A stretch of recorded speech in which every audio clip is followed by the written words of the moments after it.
இப்போ ECR OMR செம்ம connect. Stepstone secret plot near Kovalam ECR. Beach resort plot just 24 lakhs ல. Launching offerல plot வாங்குங்க 5 lakhs profit. இவர்களெல்லாம் சேர்த்து தான் இந்த கட்சியை வலுப்படுத்தணுமா?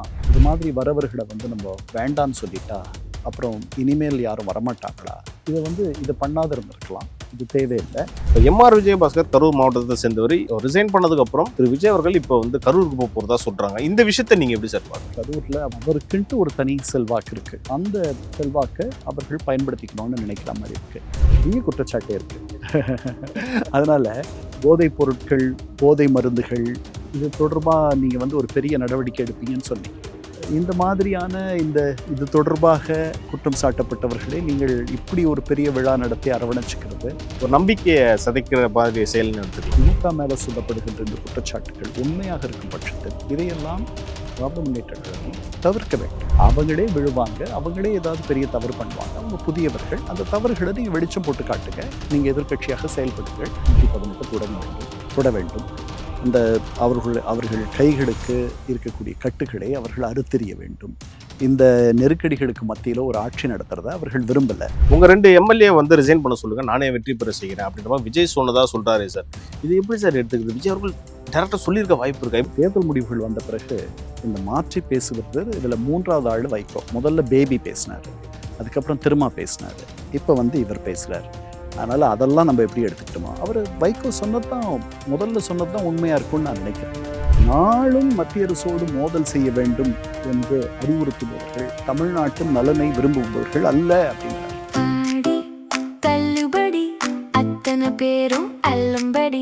6 முதல் 60% வரை ஆடி தள்ளுபடியுடன் சூப்பர் சரவணா ஸ்டோர்ஸ், சென்னை, மதுரை, கோவை.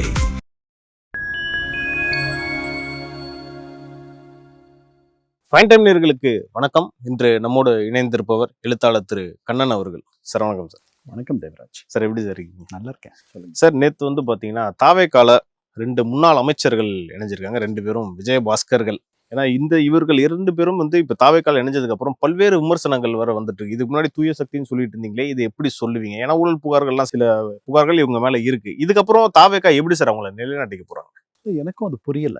இவர்களெல்லாம் சேர்த்து தான் இந்த கட்சியை வலுப்படுத்தணுமா, அல்லது ஒரு அமைப்பை இல்லாத ஒரு அமைப்பை? ஏன்னா இந்த கட்சிக்கு ஒரு பெரிய அமைப்பு கிடையாது, ஆர்கனைசேஷன் கிடையாது. அதை உருவாக்குறதுக்கான முயற்சியா, அல்லது அந்த இடத்துல அந்த கொங்கு பகுதியில் அல்லது இந்த 2 விஜயபாஸ்கரும் எங்கிருந்து வராங்களோ அவங்களுடைய பகுதிகளில் ஒரு பெரிய அவங்களுக்கு உள்ளுக்குள்ள ஒரு செல்வாக்கு இருக்கு. அந்த செல்வாக்கை தங்களுக்கு தங்களுக்கு சாதகமாக பயன்படுத்திக்கணும்னு நினைக்கிறாங்களா? அல்லது எனக்கு சரியா தெரியல. இது மாதிரி வரவர்களை நம்ம வேண்டான்னு சொல்லிட்டா அப்புறம் இனிமேல் யாரும் வரமாட்டாங்களா?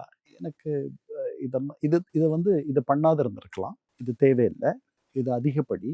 இது ஒரு பெரிய பிம்ப சிதைவை ஏற்படுத்தியிருக்கு அப்படின்னு தான் நான் நினைக்கிறேன். இது எனக்கு உங்களை மாதிரி எனக்கும் புரியல. ஏன்னா சார், எனக்கு இன்னொரு டவுட் என்னன்னா, இப்போ சி விஜயபாஸ்கர் அவர்கள் புதுக்கோட்டை மாவட்டத்தை சேர்ந்தவர், எம்ஆர் விஜயபாஸ்கர் அவர்கள் கரூர் மாவட்டத்தை சேர்ந்தவர். இந்த 2 கட்சியிலுமே இருக்கு. அதாவது இந்த தாவேக்கால இந்த 2 மாவட்டத்தில் இருக்கக்கூடிய மாவட்ட செயலாளர்கள் ஒரு இளம் மாவட்ட செயலாளர்கள் சார். இப்போ தாவேக்கால கரண்டா இருக்கிறவங்க இப்போ 2 பேருக்குமே இப்போ சேர்றப்ப தாவேக்கால சேர்றப்ப இப்போ இளம் மாவட்ட செயலாளர்களாக இருக்கக்கூடிய முன்னாடி இருந்தவங்களுக்கும் இப்போ சி விஜயபாஸ்கருக்கும் எம்ஆர் விஜயபாஸ்கர் ஒரு கிளாஷ் வந்துடாதா சார்? கண்டிப்பா வரும். ஆனால் இந்த கட்சி ஒரு 2.25 ஆண்டுகளாக இருக்கிற ஒரு கட்சி. அதனால இதில் இருக்கக்கூடிய மாவட்ட செயலாளர்கள் அவங்களெல்லாம் நீங்கள் பெருசாக எடுத்துக்க கூடாது. ஏன்னா இந்த கட்சியிலேயே தெரிந்த முகங்கள்னா ஒரு 4-5 பேர் தான். அது கூட அமைச்சரான பிறகு அவங்கள இன்னும் கொஞ்சம் நமக்கு அதிகமாக தெரியுது. ராஜமோகன் தெரியுது, நிர்மல்குமார் தெரியுது, ரமேஷ் தெரியுது, அதுக்கப்புறம் புசி ஆனந்த் தெரியுது, கீர்த்தனா பெண் அப்படின்றதுனாலையும் தெரியுது, ஆதவர்ஜுனா நமக்கு நல்லாவே தெரியுது. ஏன்னா அவர் நாளும் ஊடகங்களில் பேசுகிறார். அவங்களுடைய அரசியல் செய்தி தொடர்பாளர் மாதிரி அவர் தான் இருக்கார். அதனால இந்த மாவட்ட செயலாளர்கள் ஏதோ ரொம்ப நாள் இருக்கிற ஒரு கட்சி. இந்த கட்சியில் ரொம்ப நாள் அவர்கள் இருந்தார்கள். புதிதாக இவர்கள் வந்த உடனே அவங்களுக்கும் இவங்களுக்கும் ஒரு சச்சரவு அல்லது போட்டி வரும் அப்படின்லாம் நம்ம நினைக்க வேண்டியதில்லை. இங்கே அதாவது இது இந்த அரசியல் வான் அல்லது அரசியல் வெளி என்பது ஒரு பெரிய வனம், ஒரு காடு. இந்த காட்டில் ஒன்று நீங்கள் யாரையாவது அடித்து சாப்பிடணும், அல்லது உங்களை யாராவது அடித்து சாப்பிட்ருவாங்க. இதுதான் நிலைமை. சர்வைவல் ஆஃப் த ஃபிட்டஸ்ட், அவ்வளோதான். அது தானாக வந்து காலம் வந்து முடிவு பண்ணிடும். பட் இப்போ வந்திருக்கிற புதியவர்கள், அவர்கள் அந்த கட்சியிலேயே ஒரு மிகப்பெரிய கட்சியாக இருந்த அதிமுகவிலேயே அவர்கள் தங்களுடைய இடத்தை தக்க வைத்து கொண்டவர்கள், ஜெயலலிதா அம்மையார்கிட்டயே தக்க வைத்து கொண்டவர்கள். அதனால் எப்படி காற்று வீச போகிறதுன்ட்டு எனக்கு இப்போவே தெரியுது. ஒருத்தர் தான் சார் பார்க்கணும். சொல்ல சார், அடுத்து பார்த்தீங்கன்னா திரு விஜய் அவர்கள் இப்போ கரூருக்கு போகிறதா சொல்கிறாங்க ஜூலை 10ஆம் தேதி. இப்போ எம்ஆர் விஜயபாஸ்கர் கரூர் மாவட்டத்தை சேர்ந்தவர். இன்ஃபேக்ட் அவர் வந்து கரூர் எம்எல்ஏவாகவே இருந்தார். அவர் ரிசைன் பண்ணதுக்கப்புறம் திரு விஜய் அவர்கள் இப்போ வந்து கரூருக்கு போகிறதா சொல்கிறாங்க. இந்த விஷயத்தை நீங்கள் எப்படி சார் பார்க்குறீங்க? இல்லை, இதெல்லாம் வந்து இந்த புள்ளிகளெல்லாம் இணைச்சு பார்க்கும் பொழுது கரூரில் அவர்களுடைய இடத்தை அவங்க இன்னும் கொஞ்சம் தக்க வச்சுக்கணும், இன்னும் அதை வலுப்படுத்தணும்னு நினைக்கிற மாதிரி தெரியுது. அவர் என்ன ஒரு 60,000 வாக்குகள் வித்தியாசத்தில் வென்றாரா? இல்லை சார், அவ்வளோலாம் இல்லை சார், கொஞ்சம் கம்மி தான், ஒரு 5,000 சம்திங், அவ்வளோதான். அவருக்குன்ட்டு ஒரு தனி செல்வாக்கு இருக்குது. அந்த செல்வாக்கை அவர்கள் பயன்படுத்திக்கணும்னு நினைக்கிற மாதிரி இருக்குது. இல்லை என்னென்னா, இந்த மாதிரி வருகிறவர்கள் அவங்க வந்து என்ன மாதிரி ஒரு குற்ற பின்னணி இருக்குது, அவங்க மேலே என்ன மாதிரி வழக்குகள் நிலுவையில் இருக்குது, அவங்கள பற்றிய ஒரு பொது வெளியில் ஒரு அபிப்பிராயம் இருக்குது. அதாவது அவர்கள் ஒரு நீதிமன்றத்தின் முன்பாக தீர்ப்பு வர வரைக்கும் அவர்கள் நிரபராதிகள், அது எனக்கு புரியுது. ஆனாலும் அவங்க மேலே வந்து ஒரு பெரிய குற்றச்சாட்டே இருக்குது. அதனால் போதைப் பொருட்கள், போதை மருந்துகள், இது தொடர்பாக நீங்கள் வந்து ஒரு பெரிய நடவடிக்கை எடுப்பீங்கன்னு சொன்னீங்க. நீங்கள் ஆட்சி அதிகாரத்திற்கு வந்த அன்னைக்கே, பதவி பிரமாணம் எடுத்த அன்னைக்கே பெண்களுக்கு எதிரான பாலியல் துன்புறுத்தல்களில் நாங்கள் எதிர்த்து சமர் செய்வோம், அதுக்கு சிங்கப்படைய போதை ஒழிப்பு படையும் அமைச்சார், எல்லாம் பண்ணீங்க. அப்படி இருக்கும் பொழுது இந்த மாதிரியான இது தொடர்பாக குற்றம் சாட்டப்பட்டவர்களே நீங்கள் இப்படி ஒரு பெரிய விழா நடத்தி அரவணைச்சுக்கிறது மக்கள் மத்தியில நம்பிக்கையை சதைக்கிற மாதிரி செயல். எனக்கு தெரியல எப்படி அவங்களால, உங்களுக்கும் எனக்கும் தெரியறது எப்படி அவங்களுக்கு தெரியாது இருக்குன்னு எனக்கு தெரியல. கண்டிப்பா சார். ஓகே சார், இப்போ வந்து கரூருக்கு நீங்க நம்ம போறதை பத்தி நம்ம பேசணும். அது அடுத்து இப்போ 41 பேர் இறந்தாங்களே சார் இந்த கூட்ட நெரிசலில். இப்போ அவங்களுக்கே வந்து பார்த்தீங்கன்னா கவர்மெண்ட் தரப்புல இருந்து ஒரு அரசு பணி கொடுக்க போறதாகவும் தகவல் வந்திருக்கு. இது நல்லதுன்னு பாக்குறீங்களா, எப்படி சார்? இல்லை, நான் அப்படி பார்க்கல. இது வந்து ஒரு தவறான முன்னுதாரணமா ஆக்கிடும். அதாவது இது ஒரு பெரிய கட்சி இன்னைக்கு ஆட்சிக்கு வந்திருக்கு. அவங்களுக்கு வந்து நீங்க அவங்களுக்கு ஏதேனும் பண்ணணும் திருப்பி அப்படின்னு நீங்க நினைச்சீங்கன்னா, உங்க கட்சி அலுவலகத்திலேயோ உங்க கட்சி சார்ந்த பல பேர் தொழில்கள் நடத்துவாங்க. ஆதவர்ஜனாவே பல தொழில்கள் நடத்தலாம், வேறு சில பேர் பல தொழில்கள் நடத்தலாம். அங்கெல்லாம் நீங்கள் அவங்களுக்கு வேலை வாங்கி தர்றது முறையாக இருக்கும் ப்ரைவேட்டில். ஆமாம், ஏன்னா உங்களுக்காகவும் உங்கள் கட்சிக்காகவும் அவர்கள் உயிரிழந்திருக்கிறார்கள். இவங்க மட்டும் இல்லை, வேறு சில இடங்கள்லையும் அந்த மாதிரி நடந்திருக்கும். அவர்களுக்கு எல்லாமே நீங்கள் வந்து நினைச்சா, இன்னைக்கு ஒரு பெரிய நிர்வாகம் உங்ககிட்ட இருக்கு, அரசு தரப்புல நீங்கள் வேலை தரணுன்றது வந்து அவசியம். அது எப்படி சரியா இருக்கும்னு தெரியல. இது மாதிரி முன்னாடி இது வந்து தியாகிகளுடைய, விடுதலைக்காக போராடிய தியாகிகளுடைய பிள்ளைகளுக்கு கூட அரசு இடங்களில் முன்னுரிமை அப்படின்றதெல்லாம் எனக்கு தெரிஞ்சு இல்லை. அதே மாதிரி இந்திய எதிர்ப்பு போரில் உயிர் நீத்தவர்களுடைய அந்த போரில் வந்து கலந்துக்கிட்டு உள்ள சிறைக்கு போயிட்டு வந்தவங்களுக்கு ஒரு தனி ஓய்வூதியம், ஒரு மானியம், ஒரு பென்ஷன், அவங்களுக்கு தியாகிகள் பென்ஷன் சொல்லிட்டு, மொழிப்போர் தியாகிகள் ஓய்வூதியம்னு சொல்லிட்டு கலைஞர் கருணாநிதி ஆட்சியில் கொண்டு வந்தாங்க. அதை உச்சநீதிமன்றம் வந்து அதை வந்து ரத்து பண்ணிடுச்சு, அது தப்பு அப்படின்னு சொல்லிட்டு. அதனால நீங்க தனிப்பட்ட முறையில் அவர்களுக்கு எந்த உதவி வேண்டுமானாலும் பண்ணலாம். இது வந்து இதுக்கும் உங்களுடைய ஆருடக்காரர் ஜோசியரை நீங்க வந்து உங்களுடைய அரசு செலவில் உங்களுடைய அரசியல் ஆலோசகராக நீங்க நியமித்ததுக்கும் பெரிய வித்தியாசம் இல்லை. தான். நீங்க சொன்ன ஒரு விஷயத்த நான் வந்து எப்படி பாக்குறேன்னா, கலைஞர் திரு கருணாநிதி அவர்களே வந்து இந்த ஓய்வூதியத்தை பண்ணாங்க, அது உச்சநீதிமன்றத்தில் போயிட்டு ரத்தாச்சுன்னு சொன்னீங்க. இப்போ கூட வந்து இப்போ 41 பேருக்கு வந்து இப்போ அரசு பணிகள் கொடுத்ததுக்கு அப்புறம் இதை போய் நாளைக்கு யாரா சுப்ரீம் கோர்ட்ல வந்து சேலஞ்ச் பண்ணாங்கன்னா, இது ஒரு அரசியலுக்காக பண்றதா மாதிரி நாளைக்கு அவங்க மேல விமர்சனம் கண்டிப்பா வரும்ல சார்? இல்ல, யாரு இந்த வழக்கு தொடுக்கிறவங்க மேல நான் இவங்க மேலே சொல்றேன், ஒரு அரசியலுக்காக இல்ல. இது வந்து ஒரு தவறான முன்னுதாரணமா போயிடும் எல்லா இடங்கள்லயும்.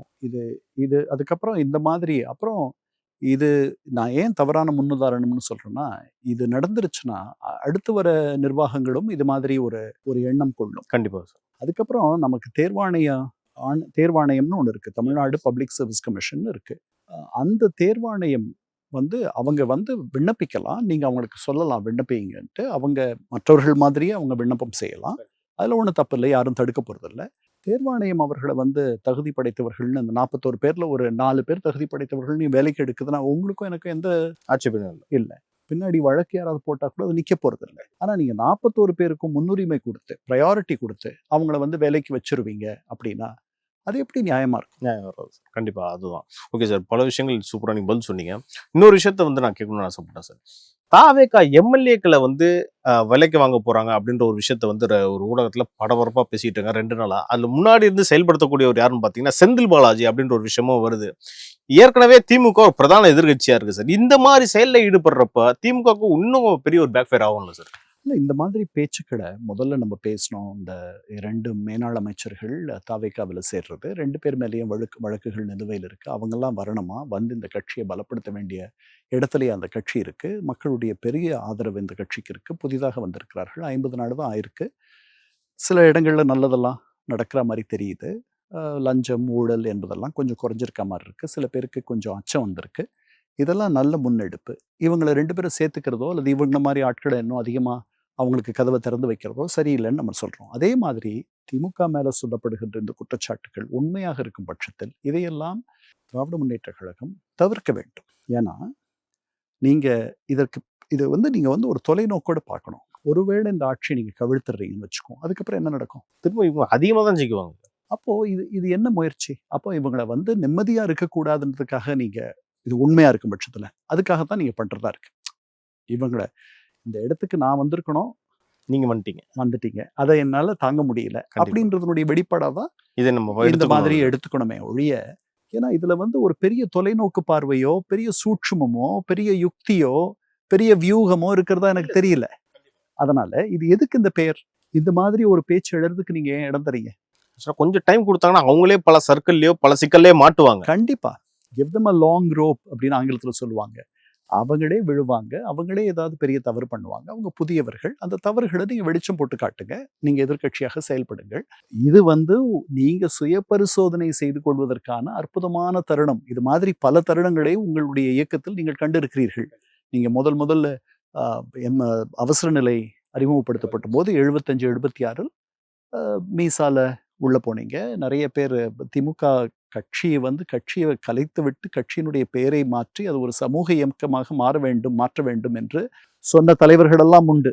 கலைஞர் கருணாநிதியே தன்னுடைய பதிவில் அதை எழுதுறார். அந்த அளவுக்கு ஒரு நெருக்கடி இருந்துச்சு. அதற்கு பிறகு ராஜீவ்காந்தி படுகொலை, அந்த படுகொலை வந்த பிறகு அந்த தேர்தலில் அப்போ கூட நீங்க 22% வாக்குகள் வாங்கினீங்க.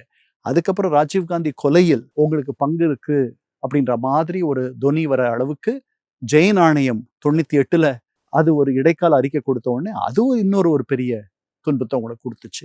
அதனால பல சோதனைகளை நீங்க கலைஞர் வார்த்தையில சொல்றதுன்னா பல காட்டாறுகளை கடந்து வந்த கழகம் இது. அப்படி இருக்கும் பொழுது இந்த 5 ஆண்டுகள் உங்களுடைய கட்சியை நீங்கள் தூய்மைப்படுத்துவதற்கும், டெட் வுட்ன்னு சொல்றாங்கல்ல, செத்து போன விறகுகள், இந்த செத்து போன விறகுகளை வந்து விலக்கி விட்டு புது ரத்தம் பாய்ச்சுவதற்கும், இளைஞர்களையும் இளைஞிகளையும் சேர்ப்பதற்கும், ஆதிதிராவிடர்கள் மத்தியில் உங்களுக்கு ஒரு பெரிய இருந்த ஒரு ஆதரவு தளம் குறைந்து விட்டது, அதை நீங்க வலுப்படுத்துவதற்கும், அதுக்கு கட்சியில நீங்க நிறைய அவங்கள அதிகாரப்படுத்தணும், அதை பண்ணணும். இதெல்லாம் பண்ணீங்கன்னா அப்போ இந்த 5 ஆண்டுகள்ல நீங்க வந்து ஒரு நல்ல எதிர்கட்சியா நீங்க செயல்படுவீங்க, ஒரு பொறுப்பான எதிர்கட்சியா இருப்பீங்க. அதை பண்ணுங்க. நீங்க தரத்தோட எதிர்கட்சியாக செயல்படுங்க. அவங்க அளவுக்கு கீழே இறங்கி போக வேண்டாம். அவர் ஒரு சைகை செய்யறாருன்னா நீங்க கீழே இறங்கி அதுக்கு பதில் ஏதாவது அவசியம் இல்லை அப்படின்னு நான் நினைக்கிறேன். Okay sir. இப்ப அடுத்தபடியா திரு விஜய் அவர்களுக்கு இது வரைக்கும் ஒரு கிட்டத்தட்ட ஒரு 2 மாசம் ஆக போகுது சார் தாவேகா ஆட்சி அமைஞ்சு. இப்போ வரைக்கும் ஓரளவுக்கு நல்லா போயிட்டு இருக்குன்ற மாதிரி நீங்களும் சொல்றீங்க, லஞ்ச லாவணியம் குறைஞ்சிருக்குன்னு சொல்றீங்க. எந்த விஷயத்த வந்து இன்னும் இம்ப்ரூவ் பண்ணணும்னு நினைக்கிறீங்க? முதல்ல மக்களோட அவங்க இருக்கணும். இந்த பல அமைச்சர்கள், அதாவது இதுல இருக்க அமைச்சர்கள் யாரையும் அவங்களுடைய பின்னணியெல்லாம் சோதனை பண்ணி அவங்க கொண்டு வந்தாங்களான்னு தெரியல. ஒரு 3-4 அமைச்சர்கள் மேல ஏதாவது ஒரு குற்றச்சாட்டு வருது, ஒரு காணொளி வருது. இந்த மாதிரி ஆட்களை வந்து அவர்கள் கொஞ்சமும் அதாவது நீங்க உங்களுக்கு அனுபவம் இல்லை, அப்புறம் நம்ம நாட்டில் அந்த பழக்கமே இல்லை. உங்களை வந்து ஒரு நியமனத்துக்கு நான் கொண்டு வரேன்னா உங்களை நான் கேட்பேன், என்னப்பா ஏதாவது பிரச்சனை வந்துருமா, உன்னை நான் அந்த வேலைக்கு வச்சேனா அப்படின்ட்டு. நீங்கள் என்ன சொல்லுவீங்க? சார் எந்த பிரச்சனையும் வராது சார், க்ளீனாக இருக்குது சார் அப்படின்வீங்க. உங்களை நம்பி நான் வைக்கிறேன். ஏன்னா அது டயம் இல்லை. சாரி, அந்த மாதிரி ஒரு முறையும் இல்லை இந்தியாவில். அமெரிக்காவில் இருக்குது. அமெரிக்காவில் உங்களை ஒரு இடத்துக்கு கொண்டு வரதுக்கு முன்னாடி உங்களுடைய முந்தைய வாழ்க்கையை அலசி தீர்த்து விடுவார்கள். அது ஒரு கட்டம், அது ஒன்று. உள்துறை, போலீஸ் எல்லாம் உங்களை விசாரிச்சிரும். உங்களை தொடர்புடைய அத்தனை பேரையும் விசாரிச்சிடும் ஒன்று. அதுக்கப்புறம் வந்து அமெரிக்க காங்கிரஸ் மேலவை செனட் உங்களை அந்த நியமனத்தை உறுதிப்படுத்துவதற்கு உங்களோடு தொடர்ந்து எல்லாரும் பார்க்கக்கூடிய பொதுவெளியில் உங்களை ஒரு விசாரணைக்கு உட்படுத்தும். அப்போ அவங்க கேட்குற கேள்விகளெல்லாம் நீங்கள் எதுக்குடா அந்த வேலைக்கு நம்ம வந்தோன்னு ஆகிடும். அவங்க ஒத்துக்கிட்டா தான் நீங்கள் அந்த வேலையில் போக முடியும். குடியரசுத் தலைவர் உங்களை தேர்ந்தெடுத்தா கூட நீங்கள் இங்கே போயிட முடியாது. அதனால 2 கட்ட வடிகட்டல் என்பது அமெரிக்காவில் உண்டு. இதை மீறியும் தப்பு நடக்குதுங்க. ஒரு வடிகட்டலும் இல்லைங்க, ஒண்ணுமே இல்லை சார். அப்போ இந்த தப்புகள் நடக்கும். அதனால இது உங்க குறை கிடையாது. நீங்க ஒரு வேகத்துல நீங்க ஆட்சி அமைக்கணும், உங்களுக்கு ஆளுநர் கூப்பிடுறாரு, உடனே நீங்க அமைச்சர்களை நீங்க முடிவு பண்ணீங்க, வந்தாங்க போனாங்க. அதுல 2-3 பேர் வந்து அவங்கள பத்தி வர காணொலியெல்லாம் பார்க்கும் பொழுது அவங்களுடைய பல பேருக்கு அவங்க படிக்கவே முடியல அவங்களால. அந்த மாதிரி தமிழ் படிக்கிற ஆட்கள்லாம் இருக்கிறாங்க. இந்த மாதிரி ஆட்களை நீங்க கொஞ்சம் இறங்கி வந்து அவங்கள எடுத்துட்டு வேற ஆளை போடுங்க, அதை வேகமா பண்ணுங்க, இல்லை அவங்கள விசாரணைக்கு உட்படுத்துங்க. அவங்க வந்து அந்த விசாரணையில் அவர்கள் மேல பிரச்சனை இல்லைன்ட்டு வந்துச்சுன்னா அப்புறம் அவங்கள எடுத்துக்குங்க. அதுதானே நியாயமா இருக்கும். இல்லை முகம் விழுந்துரும், தப்பா முடிவு பண்ணிட்டோன்ட்டு இவங்க தேர்வே சரியில்லைன்னு இது எல்லாருக்கும் நடந்திருக்கு. நீங்க புதுசு, அதனால மக்கள் வந்து இதை புரிஞ்சுக்குவாங்கன்றது தான் என்னுடைய எண்ணம். Okay sir. இப்போ நீங்க சொன்ன மாதிரி வந்து உடனே வந்து இவங்க மேல ஒரு இன்வெஸ்டிகேஷனையோ இவங்க மேல ஒரு விசாரணையோ நடத்தினா கவர்மெண்ட்டுக்கு நாளைக்கு கெட்ட பேர் நினைக்கின்ற அந்த ஒரு ஹெசிடேஷனால தான் அவர் பண்ணாம. அப்படித்தான் நினைக்கிறேன் நான். அது தன்னுடைய முகத்தை காப்பாற்றிக் கொள்ள வேண்டும். பாருங்க, ஒரு நல்ல அமைச்சரை கூட தேர்வு பண்ண முடியாத ஆட்களை நீங்க கொண்டு வந்திருக்கீங்க. மக்கள் பாருங்க இவங்களுடைய தகுதியை, இவங்களுடைய திறமையை, இவங்களுக்கு இது கூட தெரியல அப்படின்ற ஒரு பேச்சு வந்துருமோன்னு அவர் பயப்படுறாரு தெரியுது எனக்கு. அப்படி அவர் பயப்பட வேண்டிய அவசியம் இல்லைன்னு நினைக்கிறேன். அப்போ இதெல்லாம் வந்து பழைய அரசியல் நினைக்கிறீங்களா சார்? இன்னைக்கு இருக்க மக்கள் புரிஞ்சுப்பாங்கன்னு நினைக்கிறீங்க? அவருடைய ஆதரவு தளம் கண்டிப்பா புரிஞ்சுக்கும். ஆமா, இந்த மாதிரி ஆட்கள் அவர்களுக்கு தொடர்ந்து ஏற்படுத்துகிற தர்ம சங்கடத்தை விட போதை மருந்த ஒரு அமைச்சர் வந்துட்டு வெட்டி விளக்குற மாதிரி ஒரு காணொளி வருது, அவர் இல்லைன்றாரு. அது உண்மையா இல்லையான்ட்டு விசாரிக்க வேண்டாமா? இப்படி அது இங்க வந்து தமிழ்நாட்டில் ஒரு பெரிய சிக்கல் ஆகலைனாலும் கூட நானே வந்து தேசிய தொலைக்காட்சியில நானே பேசியிருக்கேன். அது வந்து கொஞ்சம் பார்க்கறதுக்கு கஷ்டமா இருக்கு. அவர் சொல்றது வந்து நம்புற மாதிரி இல்லை. இதை வந்து நீங்களும் நானும் முடிவு பண்ண முடியாது. அப்போ இந்த மாதிரி இதை வந்து முடிவு பண்ணக்கூடிய அந்த திறன் படைத்த ஒரு 2 பேரை வச்சு நீங்க அந்த நேரம் வரைக்கும் நீங்க கீழே இறங்குங்க, அந்த இடத்த காலியா வைங்க. அவரை வந்து ஒரு 10 நாள் 20 நாள்ல அந்த விசாரணை முடிங்க. திருப்பி அவர் சரியா அவரை கிளியர் பண்ணிட்டாங்க, அவர் மேல தவறு இல்லைன்னு வந்துருச்சுன்னா அவரை திருப்பி எடுத்துக்கங்க. அப்ப இததான் வந்து கவர்மெண்ட் கொஞ்சம் ஸ்பீடா பண்ணணும்னு இல்ல, நினைக்கிறீங்க? மக்களோட நெருக்கமா இருக்கணும். இந்த அமைச்சர்கள் எல்லாரும், இவர்களெல்லாம் புதியவர்கள். அதுல ஒரு 4-5 பேர் ஏதோ நல்ல வேலை செய்யற மாதிரி தெரியுது நமக்கு. ஏன்னா அவங்கள நம்ம ஊடகங்கள்ல அடிக்கடி பார்க்கிறோம். அதனால நம்ம நினைக்கிறோம் அவர்கள் நல்ல வேலை. நமக்கு தெரியாது, மற்றவர்கள் வேலை செய்யலைன்னு நம்ம சொல்ல முடியாது. மக்களோடு இருங்கள், மக்களை நினைத்து மட்டுமே பணியாற்றுங்கள், மக்கள் நல திட்டங்களை கொண்டு வாருங்கள். அரசு அலுவலகங்கள் மக்கள் நல அலுவலகங்களாக உங்களுடைய அதீத செல்வாக்கை வைத்து மாற்றுங்கள். சாதாரண ஒரு குப்பனும் முனியனும் அந்த அலுவலகத்திற்கு அஞ்சாமல் உரிமையோடு போவதற்கு வழி ஏற்படுத்த வேண்டும். இதை நீங்க பண்ணுங்க, எல்லாம் சரியா வரும். Okay sir. இப்போ திமுக இன்னொரு சைடு வந்து ஒரு கடுமையான விமர்சனங்களை வச்சுட்டு இருக்காங்க. தெளிவா சொன்னீங்க. இந்த போதை அந்த அமைச்சர் வந்து அந்த காணொலி வந்ததுக்கு அப்புறம் டிஎம்கே பயங்கர ஸ்ட்ராங்கா அது பண்ணிட்டு இருக்காங்களா சார்? இவங்களுடைய அந்த அரசியலை வந்து தாவேக்கா எதிர்க்கக்கூடிய சக்தி அவங்களுக்கு இருக்குன்னு நினைக்கிறேன். உங்களுக்கு நம்பிக்கை இருக்கா? இல்ல, அதுதான் பண்ணிட்டு இருக்காங்க. அதாவது என்ன நடந்துருச்சுன்னா, தாவேக்காவில் ஒரு 2 குழு இருக்க மாதிரி இருக்கு. உயர் அரசியல் பண்ணணும்னு நினைக்கிறவர்கள் ஒரு சிறுபான்மையினர், ஒருத்தர் 2 பேர் இருக்கலாம். மீதி எல்லாரும் இறங்கி அவங்க அடிச்சா நம்ம இறங்கி அடிக்கணும் அப்படின்னு நினைச்சு தினசரி இதுதான் அதிரடி அரசியல். இந்த திமுககாரங்களுக்கு அதுதான் புரியும் அப்படின்ற மாதிரி அவங்க இறங்கி வந்தா இவங்களும் இறங்கி வர்றது, இந்த மாதிரி தான் வந்து போயிட்டு இருக்கு. எனக்கு இருக்க அச்சமெல்லாம் ஜெயலலிதா அம்மையாரும் கலைஞர் கருணாநிதியும் இருந்த காலத்துல எப்படி அரசியல் இருந்துச்சோ, ஒரு என்னமோ ஜென்ம விரோதிகளா பார்த்துக்கிட்டதெல்லாம் நடந்துச்சு. அந்த இடத்துக்கு போயிடுமோன்னு அச்சமா இருக்கு. Okay sir. Okay sir. அதாவது போற நாட்கள்ல ஓகே சார். இதுக்கப்புறம் இப்போ எலெக்ஷன், இப்போ இடைத்தேர்தல் வர ஒரு 7 தொகுதி, இப்போ வரைக்கும் ஒரு 7 தொகுதிகள் இருக்குல்ல சார், போக போக என்ன ஆகும் தெரியல. இப்போ வந்து இந்த போக்கு நல்ல போக்கா சார் ஆக்சுவலா தமிழ்நாடு ஜனநாயகத்துக்கு? ஏன்னா இதுக்கு முன்னாடி நம்ம இந்த மாதிரி பார்த்தது கிடையாது. இது எப்படி சார் பாக்குறீங்க? இது நல்ல போக்கு இல்லை, இது ஏன் நடக்குதுன்றது உங்களுக்கு தெரியும், எனக்கு தெரியும், எல்லாருக்கும் தெரியும். அவங்களுக்கு அந்த மந்திர எண்ணை தொட வேண்டும், 118 தொட வேண்டும். அந்த அவர்கள் கைகளுக்கு இருக்கக்கூடிய கட்டுகளை அவர்கள் அறுத்தெறிய வேண்டும். இந்த நெருக்கடிகளுக்கு மத்தியில ஒரு ஆட்சி நடத்துறத அவர்கள் விரும்பல. நீங்களும் நானும் அப்படித்தான் நினைப்போம். அதெல்லாம் எனக்கு புரியுது. ஆனால் இது அதற்கு வழியான்ட்டு எனக்கு தெரியல. அவர்கள வந்து வீழ்த்துவதற்கு, அவர்களை இறக்குவதற்கு ஒரு சக்தி இப்போதைக்கு தமிழ்நாட்டில் இல்லைன்னு நான் நினைக்கிறேன். மக்கள் உங்க பக்கம் இருக்காங்க. நீங்க தைரியமாக ஆட்சி செய்யலாம். நீங்க நான் முன்னாடி சொன்ன மாதிரி நீங்க மக்கள் நலனை மட்டுமே கருத்தில் கொள்ளுங்கள். வேற எதுவும் நீங்க நினைக்க வேண்டாம். நினைக்க வேணாம். அவ்வளவுதான். நீங்க உங்களுக்கு காசு செலவு பண்ணாத பல சூத்திரங்களை உடைத்து வரலாறு படைத்திருக்கிறீர்கள். அப்புறம் இவங்களை நம்பி நீங்க இல்லை. அதனால நீங்க பண்ணுங்க. அவங்க உங்களுக்கு ஆதரவு தரலைன்னா அது அவங்களுடைய நஷ்டம், உங்களுக்கு நஷ்டம் இல்லை. அதனால இது வேண்டாம். ஒண்ணு. ரெண்டாவது, இந்த 7 பேர் விலகுனாங்கல்ல, அவங்க வந்து அவங்கள தேர்ந்தெடுத்த மக்களை என்ன நினைக்கிறாங்க? என்ன நினைக்கிறாங்கன்னு அவங்களுக்கே புரியல சார். முட்டாள் நினைக்கிறாங்களா மக்கள்? அவங்கள பத்தி ஒரு அக்கறை இருக்கா? அப்புறம் எதிர்க்கட்சியா இருந்தா நான் வந்து பெருசா மக்களுக்கு சேவை செய்ய முடியாதுன்னு சொல்றதெல்லாம் என்ன அபத்தமான ஒரு பேச்சு. அதனால இது வந்து இதெல்லாம் நடக்கக்கூடாதுன்னு நான் நினைக்கிறேன். கட்சி தாவல் தடை சட்டம் மட்டும் இல்லைன்னா யாரும் பதவி விலக மாட்டாங்க. கண்டிப்பா சார். அப்படியே மாறுவாங்களே சார். இந்த ஹரியானாவில் நடந்த மாதிரி ஹாயாரம் காயாரம் மாதிரி தான் நடந்துகிட்டு இருக்கோம். இப்போ சமீபத்தில் மதிமுகவோட அந்த பொதுக்குழு கூட்டம் நடந்துச்சு. அங்கே வைகோ அவர்கள் தெளிவா ஒரு விஷயம் சொன்னாரு. உங்க 2 எம்எல்ஏ வந்து ரிசைன் பண்ண சொல்லுங்க, நானே வெற்றி பெற செய்கிறேன் அப்படின்ற மாதிரி விஜய் சொன்னதா சொல்றாரு சார். இது எப்படி சார் எடுத்துக்கிறது? விஜய் அவர்கள் டேரக்டா சொல்லியிருக்க வாய்ப்பு இருக்கா? இப்படி சொல்லியிருந்தா உண்மையிலேயே நான் அதை வரவேற்கல. வைகோ சொல்றாரு. வைகோ நிறைய அவருக்கு வயதாயிடுது. அவர் முன்ன மாதிரி இல்லை. அடுத்த நாளே அதை மாத்தி வேற சொன்னார். அதனால இது வந்து இந்த தேர்தல் முடிவுகள் வந்த பிறகு இந்த மாற்றி பேசுவது இதுல 3வது ஆள் வைகோ. முதல்ல பேபி பேசினாரு, அதுக்கப்புறம் திரும்ப பேசினாரு, இப்ப வந்து இவர் பேசுறாரு. அதனால அதெல்லாம் நம்ம எப்படி எடுத்துக்கிட்டோமோ, அவர் வைகோ முதல்ல சொன்னதுதான் உண்மையா இருக்கும்னு நான் நினைக்கிறேன். அது அவங்க 2 பேருக்கும் தனிப்பட்ட முறையில பேசின ஒரு பேச்சு. அது அவர் வெளியில சொல்லியிருக்க வேண்டிய அவசியம் இல்லை. அவருக்கு ஏற்பட்டு இருக்கிற அந்த அதீத அன்புல அவர் அதை சொல்லிட்டாரு. அதை அவங்க 2 பேருக்குள்ள இருக்க நெருக்கத்தை அவர் வெளியில சொல்லியிருக்க வேண்டிய அவசியம் இல்லை. ஏன்னா ஒரு க்ளோஸ் டோர் மீட்டிங். ஆமா, அதை எதுக்கு சொல்லணும் வெளியில? ஒண்ணு, நீங்க சொன்ன மாதிரி முதல்வர் அப்படி சொல்லியிருக்காருன்னா அதுக்கான அவசியத்தை நான் சொல்லிட்டேன் உங்களுக்கு முன்னாடியே. முதல்வருக்கு வந்து கட்டுக்களில் இருந்து விடுபட வேண்டும்னு அவர் நினைக்கிறார். நான் நினைக்கிறேன் அவருக்கு கட்டுக்களே இல்லைன்னு நினைக்கிறேன். கரெக்ட் சார், நீங்க சொல்றது. அதனால நான் ஒரு இடத்துல இருந்தேன்னா மக்கள் என்னோட இருக்காங்க, நீங்க வந்து என்னோட இருக்கிறதுனா இருங்க, உங்களுக்கு நல்லது. இல்லைன்னா நீங்க போங்க, மக்கள் முடிவு பண்ணிக்குவாங்க. நீங்க அந்த இடத்துக்கு போயிடலாம். அவர் இதெல்லாம் பண்ண வேண்டியதில்லை. ஆனா அவர் என்ன நினைக்கிறாரு, அந்த மந்திர எண்ணை தொட்டுட்டோம்னா நம்ம ஃப்ரீயா இருக்கலாம், நிம்மதியாக போகலாம். இது வந்து இடதுசாரிகள் ஒரு விமர்சனம் பண்றாங்க.